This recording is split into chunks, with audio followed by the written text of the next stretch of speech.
اہل تشیع کے نزدیک امام مہدی پیدا ہو چکے ہیں، 12ویں امام ہیں اور کہیں دنیا میں موجود ہیں۔ وضاحت فرمائیے کہاں پہ ہیں؟ ہم امام حسن عسکری کے صاحبزادے ہیں، کہاں پہ ہیں، کیوں غائب ہیں اور کیسے آئیں گے سامنے؟ دیکھیں، بات یہ ہے کہ کہاں غائب ہیں، اس کو سمجھنے کے لیے ہمیں فلسفہ غیبت سمجھانا پڑے گا۔ فلسفہ غیبت ہمارے ہاں کیا ہے؟ فلسفہ غیبت یہ ہے کہ وہ بندگان خدا کہ جن کو پروردگار عالم نے منتخب کیا ہے ہدایت کے لیے، اور امر ہدایت میں ان کو اپنا نائب یا اپنا خلیفہ بنایا ہے، وہ بارگاہ خداوندی سے ہی مبعوث ہوتے ہیں۔ بارگاہ خداوندی سے ہی ان کو وہ صفات عطا کی جاتی ہیں کہ جو ان کی ذمہ داریوں کو پورا کرنے کے لیے ضروری ہیں۔ لہٰذا انبیاء، اولیاء، اوصیاء، انبیاء کے نائبین جتنے بھی بارگاہ خداوندی سے مبعوث ہوتے ہیں، حکم خدا سے مبعوث ہوتے ہیں یا مشیت پروردگار عالم سے مبعوث ہوتے ہیں، ان کو اللہ ان صفات سے نوازتا ہے کہ جو ان کی ذمہ داریوں کو پورا کرنے کے لیے ان کی ذات میں ہونا چاہیے۔ ان ذمہ داریوں میں مثال کے طور پر ان کا مقام معرفت، ان کا مقام علم، ان کا مقام یقین، ان کے اندر صلاحیت استقامت، ان کے لیے ان کے اندر صلاحیت صبر، ان کا اخلاق، ان کا وہ تقرب جو بارگاہ خداوندی میں اس عظیم ذمہ داری کو پورا کرنے کے لیے ہونا چاہیے، ان کے اندر شجاعت ہونا چاہیے کہ کسی حال میں بھی وہ اللہ کے پیغام کو پہنچانے میں کسی موقع پر ڈرے نہیں، ڈر کے کوئی غلط بات نہ کہتے ہیں، خوف زدہ نہ ہو جائیں۔ لہٰذا ان کے لیے شجاعت بھی ضروری ہوتی ہے۔ اسی طرح ان کے لیے صلاحیت ادراک وحی ضروری ہوتی ہے، ان کی عقل ایسی ہوتی ہے کہ وہ وحی کا ادراک کر سکیں۔ اسی طرح ان کی سماعت، ان کی بصارت، ان کے ہر صلاحیت میں، ہر احساس میں پروردگار عالم ان کے قوا میں ایک خاص شدت عطا کر دیتا ہے جو من جانب اللہ ہوتی ہے، اور ان کی اپنی ریاضت سے جو صفات میں تبدیلی ہوتی ہے وہ ایک الگ مسئلہ ہے، اس کو ہم اس وقت نہیں چھیڑ رہے ہیں۔ اب اس اعتبار سے ذمہ داریوں کو پورا کرنے کے لیے جہاں بہت سی صفات کی ضرورت ہوتی ہے، وہاں ہادی برحق میں جو اللہ کی طرف سے ہدایت پر معمور ہوا ہے اور جسے اللہ نے امر ہدایت میں اپنا نائب قرار دیا ہے، اس میں ایک صفت اور ضروری ہے دیگر صفات کی طرح، جسے ہم صفت غیبت کہتے ہیں۔ یہ صفت غیبت پروردگار عالم نے ہر ہادی برحق کو دی ہے، خواہ وہ نبی ہو، خواہ وہ رسول ہو، خواہ وہ اس کا وصی یا ہماری اصطلاح میں امام ہو، اس کے اندر صفت غیبت ہوتی ہے۔ اب صفت غیبت خود کیا شے ہے؟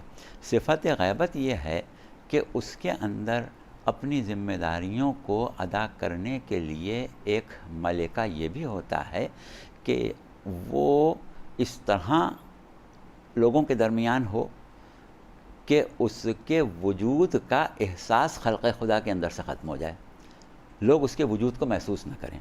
اس چیز کو ہم کہتے ہیں کہ شخصیت غائب ہو گئی، یعنی وہ موجود ہے، ہمارے درمیان ہے، یا جہاں اللہ چاہے وہاں ہے، مگر لوگوں کو اس کے وجود کا احساس نہیں ہے۔ ہاں، اب اس سلسلے میں ایک اور بات ہم کریں، دوسری چیز ایک اور ہوتی ہے غیبت کی شکل، وہ یہ ہوتی ہے کہ وہ شے، وہ شخص، وہ شخصیت اس طرح کسی دوسری شخصیت میں ضم ہو جائے کہ جس کو پہچانا جا رہا ہے وہ کوئی اور ہو، اور وہ اصل شخصیت جو ہے اس کو پہچانا نہ جائے۔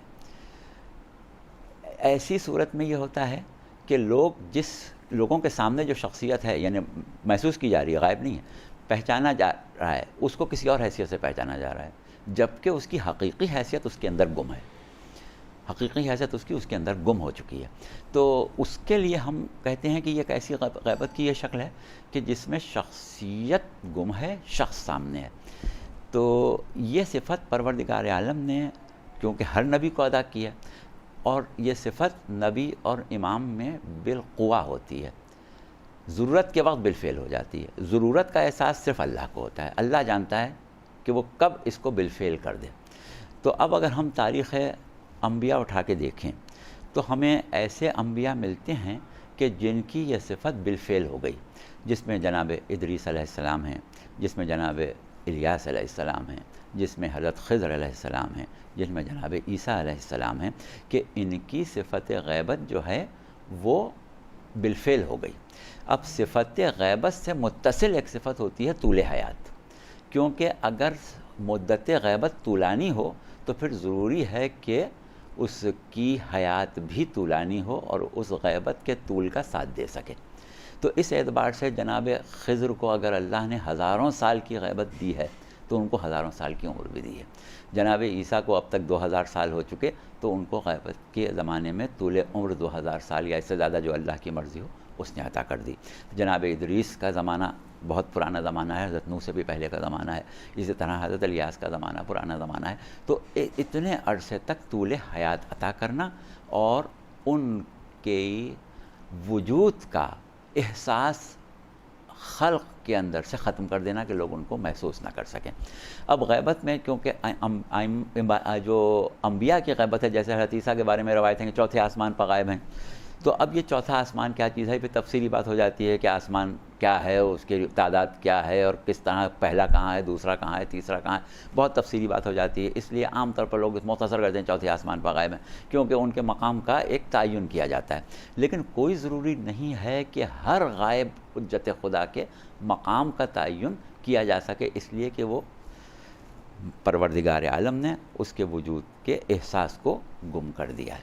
اچھا، اب یہ تو ہوئی وہ غیبت کہ جس میں شخص نظر نہیں آ رہا ہے، جو ہم نے مثالیں دی۔ ضرورت کے وقت ایسا بھی ہوتا ہے کہ حجت خدا خود موجود ہو، سامنے ہو، لیکن پہچانا نہ جائے۔ ایک لفظ قرآن میں استعمال ہوتا ہے ضال۔ عام طور پر ضال کے معنی گمراہ لیے جاتے ہیں، یعنی وہ شخص کہ جس سے راہ ہدایت گم ہو گئی۔ ویسے ضال کے معنی کیا ہیں؟ کسی شے کا غائب ہو جانا، گم ہو جانا، یا اس کو نہ پہچانا جانا۔ عربی میں جیسے اگر اونٹنی کھو گئی ہے، اس کے لیے لفظ استعمال ہوتا ہے ضالۃ الناقہ، ناقے کا کھو جانا، کسی شے کا کچھ دوسری شے میں ضم ہو کے غائب ہو جانا۔ اب اس میں دو صورتیں ہوتی ہیں، غائب ہو گیا لیکن اس کے اثرات موجود ہیں، غائب ہو گیا لیکن اس کے اثرات موجود نہیں ہیں۔ جیسے مثال کے طور پر ہم نے دودھ میں شکر ڈال کے گھول دی، اب ہماری نظروں کے سامنے دودھ ہے، شکر نہیں ہے، شکر غائب ہو گئی۔ لیکن اگر اس کو زبان پر رکھا جائے اور ہماری زبان میں حس سے ذائقہ موجود ہو تو ہمیں اثر شکر محسوس ہوگا۔ کھانے کے اندر نمک غائب ہو گیا لیکن اس کے اثرات باقی ہیں۔ تو ایک تو اس طریقے سے غائب ہونا ہے کہ اثرات ظاہر ہوں، شے غائب ہو۔ اچھا، ایک چیز یہ ہے کہ لوگوں کے شعور متوجہ ہی نہ ہوں، تو ایسی غیبت پروردگار عالم نے بہت سے انبیاء کو عطا کی ہے۔ یہاں تفصیل کا وقت نہیں ہے، ہم صرف ان انبیاء کے نام لیں گے جن سے سب لوگ واقف ہیں۔ تو جناب موسیٰ ایک ایسے نبی ہیں کہ جو بڑے مشہور و معروف نبی ہیں، اور ایسے نبی ہیں کہ قرآن میں ان کا بہت زیادہ ذکر ہے، اور ایسے نبی ہیں کہ امت مسلمہ حضرت موسیٰ سے بہت زیادہ واقف ہے، بہت زیادہ مانوس ہے، حضرت موسیٰ کے بہت قصے سنتی رہتی ہے۔ تو ہم حضرت موسیٰ سے ہی بات کی مثال دے دیں کہ جناب موسیٰ کے بارے میں قرآن میں پورے واقعات ہیں کہ یہ وہ زمانہ تھا جب جناب موسیٰ پیدا ہوئے تھے کہ بنی اسرائیل میں جو بھی بیٹا پیدا ہوتا تھا اس کو ذبح کر دیا جاتا تھا، اور اگر بیٹی پیدا ہوتی تھی تو اس کو زندہ رکھا جاتا تھا اپنی خواہشات کی تکمیل کے لیے۔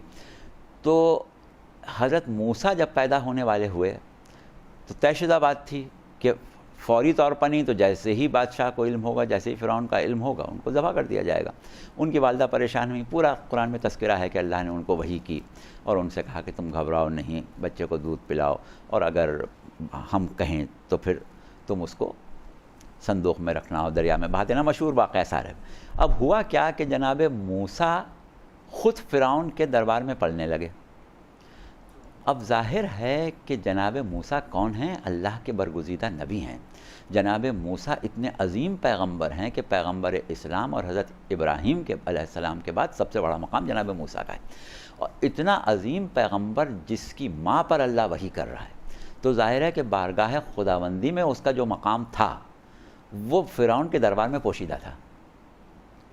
فرعون کے دربار میں یا فرعون کے محل میں جب وہ پل رہے تھے تو لوگ ان کو ایک لاوارث بچہ جو انجان ہے، جس کی نسل سے، جس کے حسب نسب سے لوگ واقف نہیں ہیں، وہ سمجھ کے پال رہے ہیں۔ فرعون ان کو موسیٰ ابن عمران سمجھ کے نہیں پال رہا تھا۔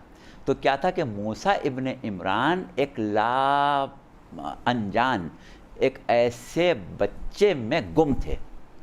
وہ بچہ سامنے ہے، جناب موسیٰ ابن عمران غائب ہیں۔ جب ایک مرتبہ فرعون نے جناب موسیٰ کی دعوی نبوت کے بعد، اظہار نبوت کے بعد، بعثت کے بعد اپنا احسان جتایا تھا اور کہا تھا کہ تم ہمارے سامنے بات کر رہا ہو، تم تو ہمارے دربار میں پل کے بڑھے ہو۔ تو انہوں نے اس کا جو جواب دیا تھا وہ قرآن نے نقل کیا ہے۔ اب انہوں نے وہاں پر یہ کہا تھا کہ فعلتھا، میں نے ایسا کیا تھا، اور میں نے کب کیا تھا؟ اذا وانا من الضالین، اس وقت کیا تھا جب میں ضالین میں سے تھا۔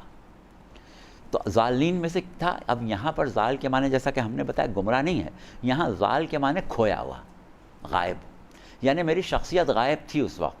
تو نے مجھے موسیٰ ابن عمران سمجھ کے نہیں پالا تھا، تو نے ایک انجانا بچہ سمجھ کے پالا تھا۔ اگر تو جان لیتا کہ میں موسیٰ ابن عمران ہوں تو مجھے تباہ کر دیتا، پالتا تھوڑی۔ تو کیا تھا کہ میں ضال تھا، یعنی میں غائب تھا، میں غائب تھا۔ تو یہ غیبت ہے جو جناب موسیٰ کی اس طرح سے تھی کہ ان کی شخصیت غائب تھی، اور یہی مقام، یہی شخصیت کی غیبت پروردگار عالم نے پیغمبر اسلام صلی اللہ علیہ وآلہ وسلم کو بھی عطا کی تھی۔ پیغمبر اسلام صلی اللہ علیہ وآلہ وسلم 40 سال تک امت کے درمیان تھے، انہی کفار قریش، انہی مشرکین مکہ کے درمیان تھے کہ جو دعوی نبوت کرنے کے بعد، اعلان نبوت کرنے کے بعد ان کی جان کے دشمن ہو گئے۔ آخر گھر سے نکالنا پڑا، 3 سال آپ شیب ابی طالب میں رہے، آخر ہجرت کر کے آپ کو راتوں رات مکہ چھوڑنا پڑا۔ لیکن کیونکہ آپ کے ذمے یہ تھا، یہ کام تھا، آپ کی ذمہ داریوں میں ایک ذمہ داری تھی کہ آپ اعلان نبوت اور تبلیغ شریعت سے پہلے تبلیغ اخلاق کریں، اور تبلیغ اخلاق کے دوران آپ کی شخصیت پوشیدہ رہے، لوگ پہچانے نہیں کہ یہ وہ ہے کہ جس کا ذکر کتابوں میں آ چکا ہے، یہ وہ ہے کہ جو اس مقام و مرتبے کا حامل ہے کہ جس مرتبے تک کوئی پہنچ ہی نہیں سکتا ہے۔ لوگ اس کو یتیم عبداللہ سمجھ رہے ہیں۔ اگر اس وقت لوگوں کو پتہ چل جاتا ان لوگوں کو کہ جو بعد میں رسول کی جان کے دشمن ہو گئے، تو اس وقت تو مار دینا بہت آسان تھا۔ لیکن کیا تھا کہ آپ کی جان کی حفاظت کے لیے اللہ نے 40 سال تک آپ کو اس طرح رکھا کہ لوگ صرف یتیم عبداللہ سمجھ رہے تھے، لوگوں کو آپ کی معرفت حاصل نہیں تھی، کوئی نہیں جانتا تھا کہ یہ کون ہے، یہ یتیم عبداللہ ہے کون، یہ کس مقام و مرتبے کا حامل ہے۔ اگر پتہ چل جاتا تو ظاہر ہے کہ آپ سے دشمنی اسی وقت شروع ہو جاتی۔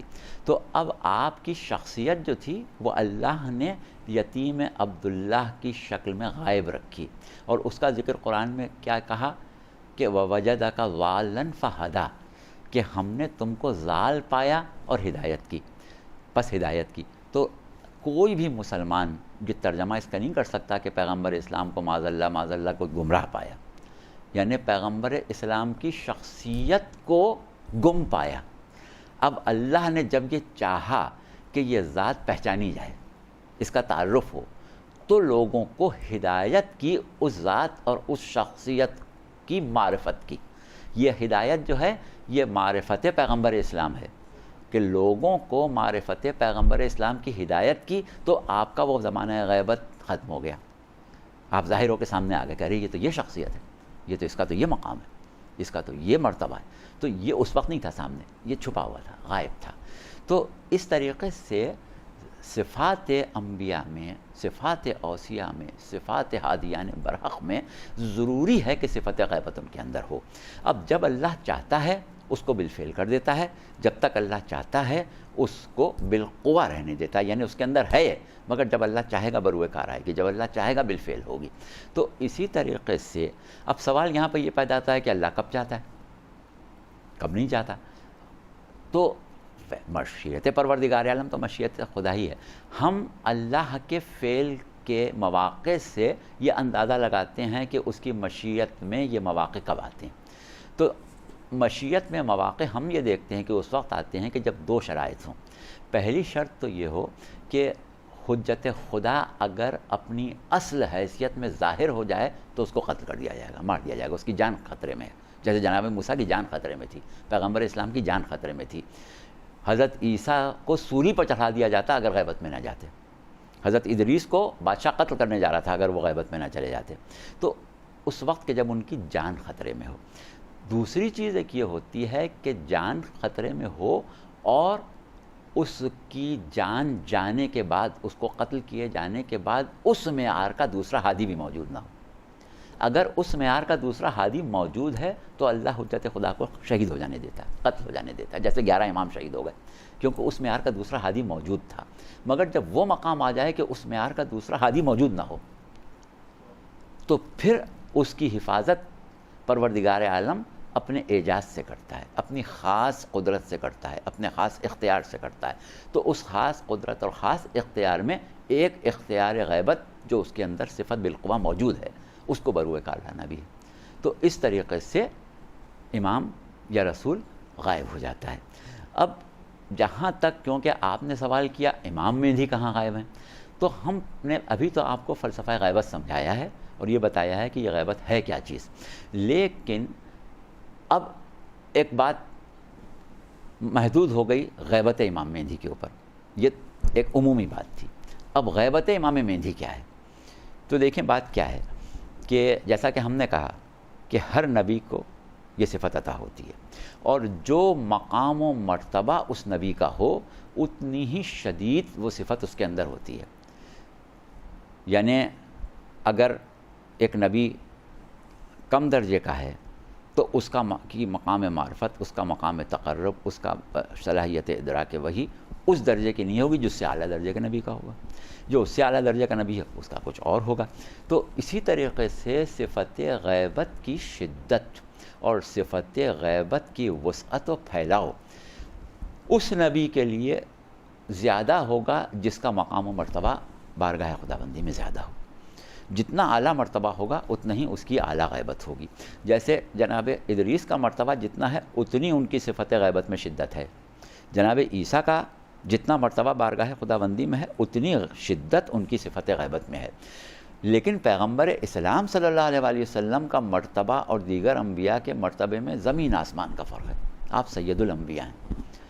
تمام مسلمانوں کا یہ عقیدہ ہے کہ یہ ممکن ہی نہیں کہ جو صفت اللہ نے کسی نبی کو عطا کی ہو اس صفت سے پیغمبر اسلام کو محروم رکھے.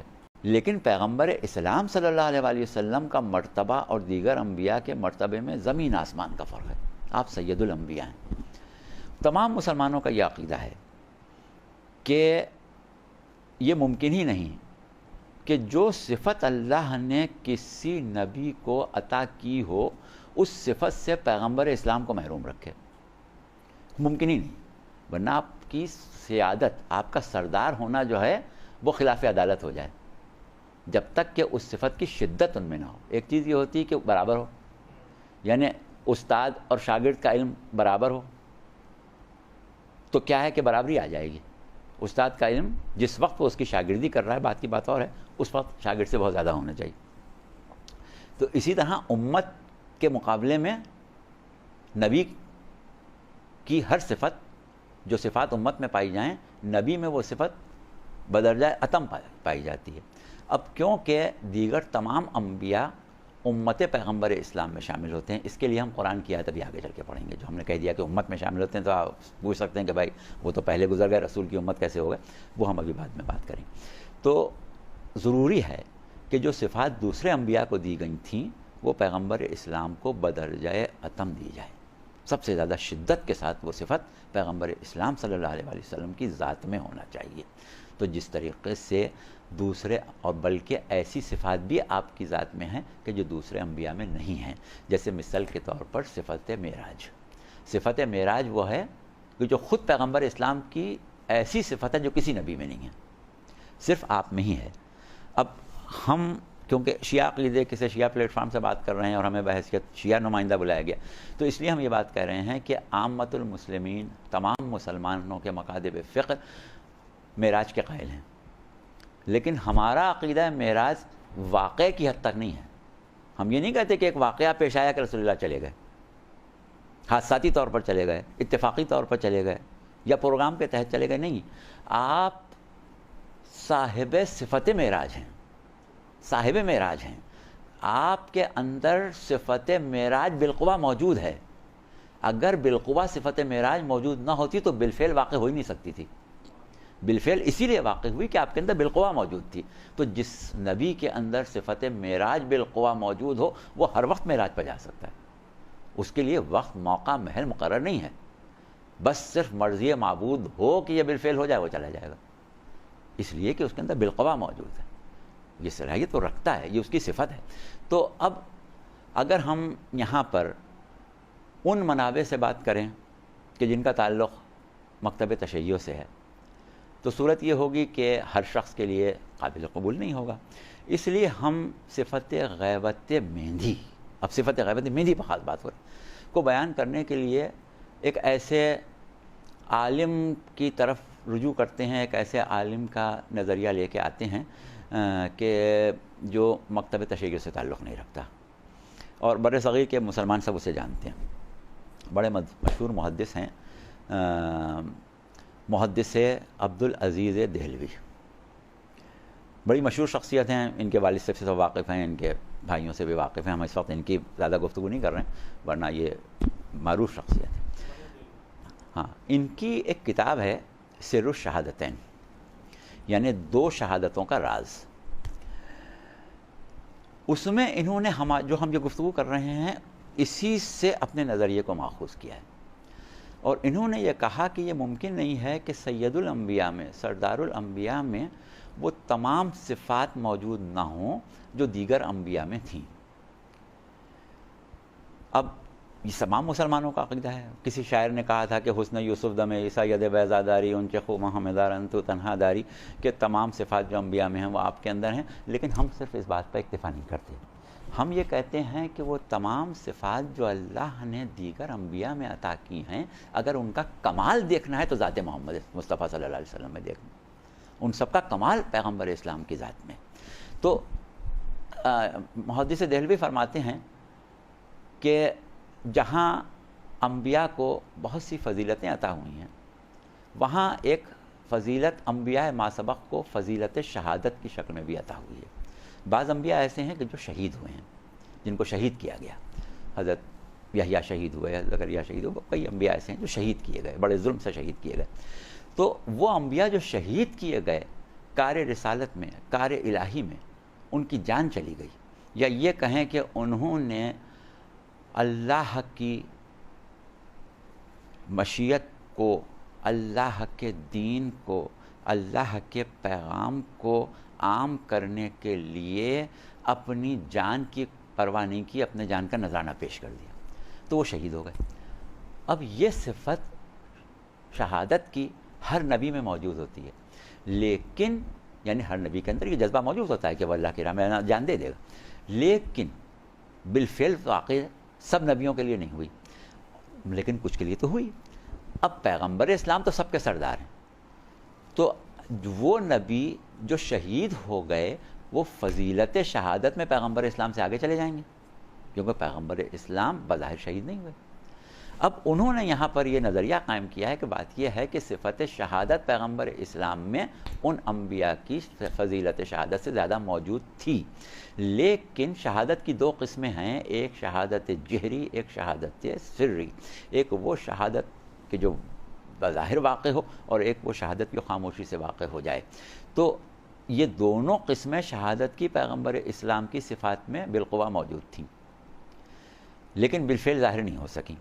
اب قدرت نے انتظام یہ کیا کہ ان کو بالفعل ظاہر کرنے کے لیے آپ کے نائبین، آپ کے خلفاء، آپ کے اوصیاء، آپ کی اولاد، جو ہر لحاظ سے آپ کے نفوس، یعنی ہر اعتبار سے رشتہ رسول رکھتے تھے۔ ائمہ اہل بیت رسول کے نفوذ بھی ہیں، رسول کے خلیفہ بھی ہیں، رسول کے نائب بھی ہیں، رسول کے بعد امت کے امام بھی ہیں۔ تو ان تمام چیزوں میں احادیث رسول موجود ہیں، خاص طور سے امام حسن امام حسین والی حدیث تو بہت ہی مشہور ہے کہ میرے دونوں فرزند امام۔ تو اللہ نے ان کی اس صفت کو منتقل کر دیا امام حسن اور امام حسین کی طرف. شہادت سری امام حسن کو ملی اور شہادت جہری امام حسین کو ملی. تو خیر، اب بہرحال یہ کہ یہ ہوئی ایک صفت کی بات. اب ہم نے یہ بنیاد بنا لی. اب آپ آگے چلیے. صفت غیبت جیسا کہ ابھی ہم نے کہا ہر نبی میں بالقوا موجود ہے، بالفعل بروئے کار آئی بعض انبیاء کے لیے.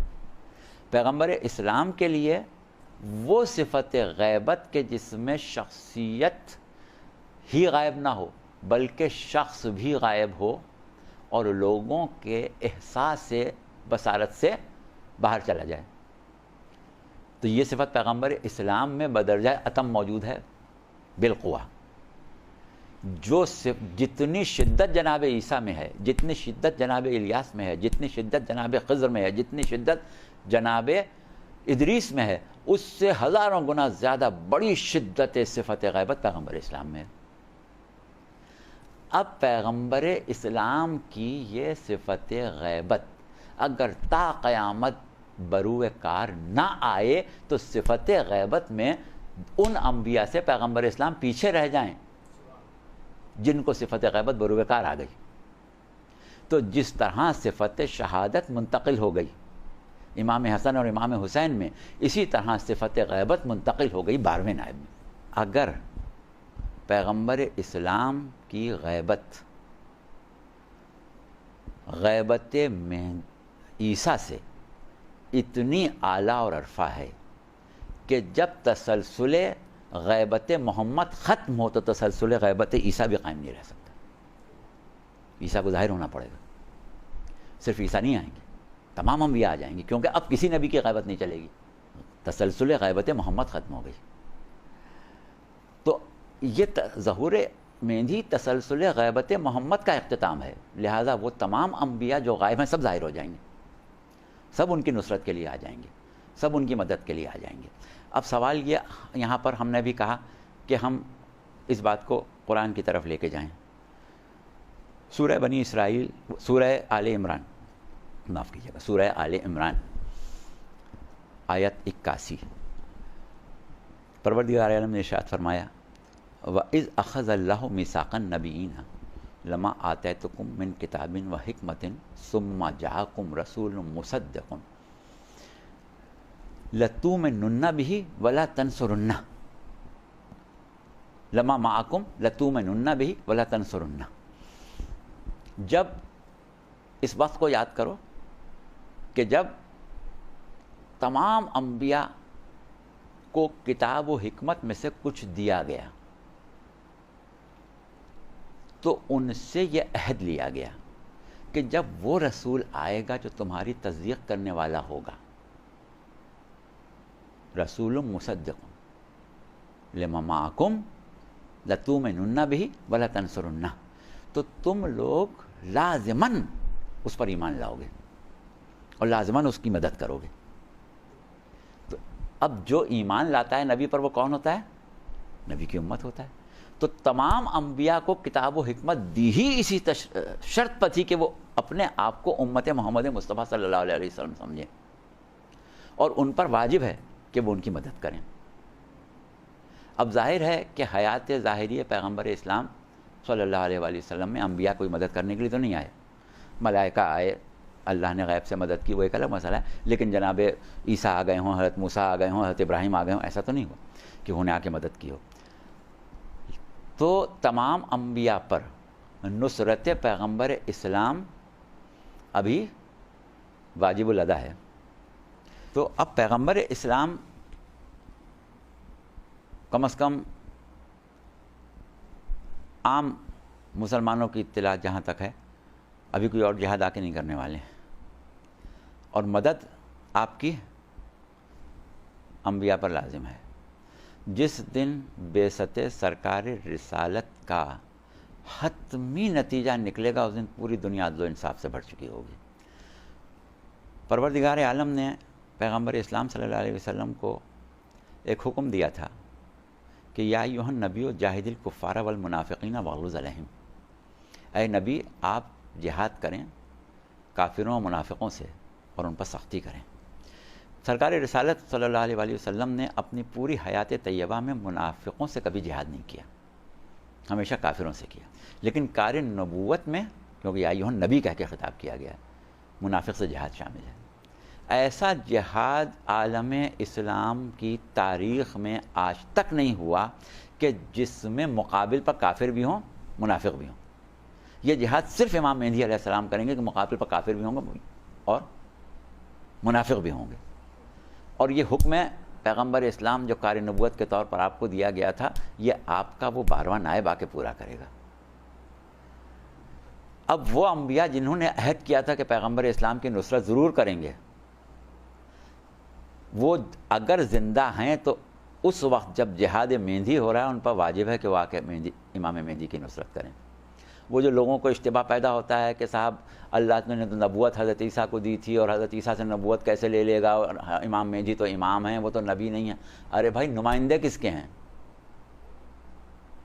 اس نبی کے نمائندے ہیں جو عیسیٰ کا سردار ہے، اس نبی کے نمائندے ہیں جو ادریس کا سردار ہے۔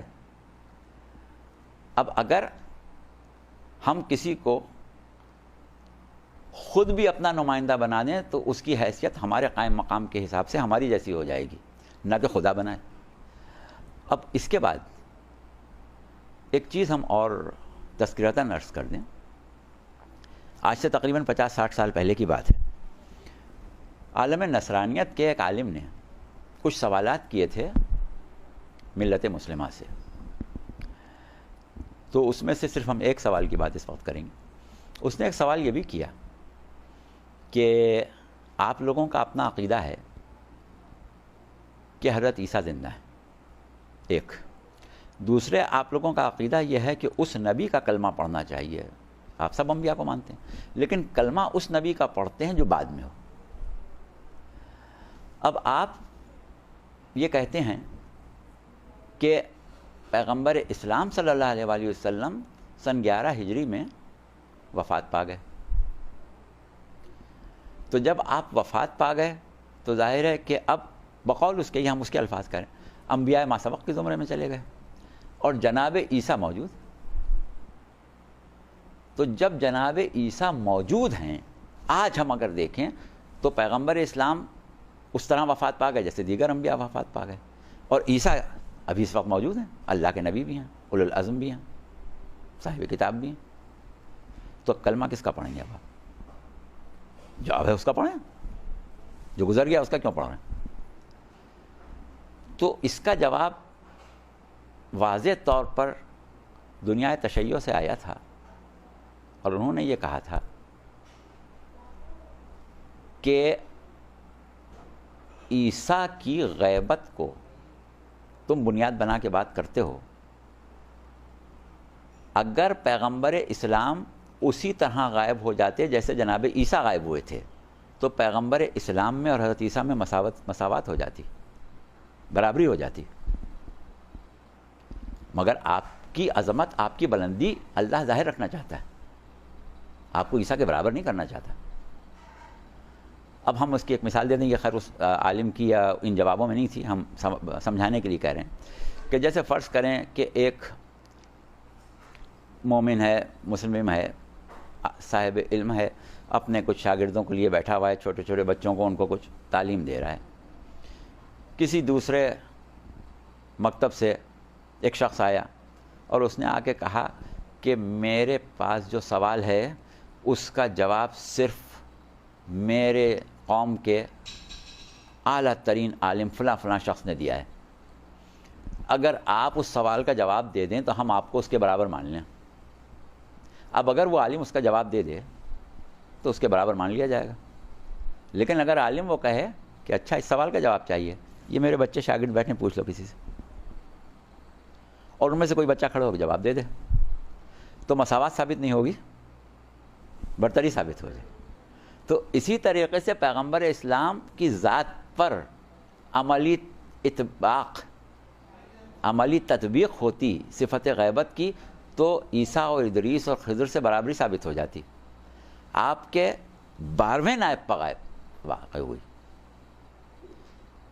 تو کیا ہوا کہ صفت غیبت آپ کی ہے، شدت وہی ہے جو آپ کی ہے، بالقوا آپ کے اندر تھی، لیکن اس کی عملی تطبیق آپ کے نائب پر ہوئی، تو عیسیٰ سے برتری ثابت ہو گئی، برابری نہیں ثابت ہوئی۔ تو یہ ہے مفہوم غیبت۔ اب ایسی صورت میں یہ سوال کہ کہاں غائب ہیں، یہ تو ایسی بات ہے، کوئی کہے حضرت خضر کہاں غائب ہیں یا حضرت ادریس کہاں غائب ہیں، تو جیسا کہ ہم نے کہا کہ غائب ہونا اور خاص طور سے یہ غیبت دراصل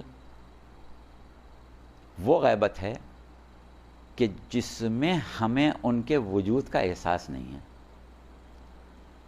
ورنہ ان کے وجود کے فیوز جاری۔ اور اس کی مثال ہمارے علماء یہی دیتے ہیں کہ جس طریقے سے سورج زمین پر حیات کا ضامن ہے، سرچشمہ ہے توانائی کا،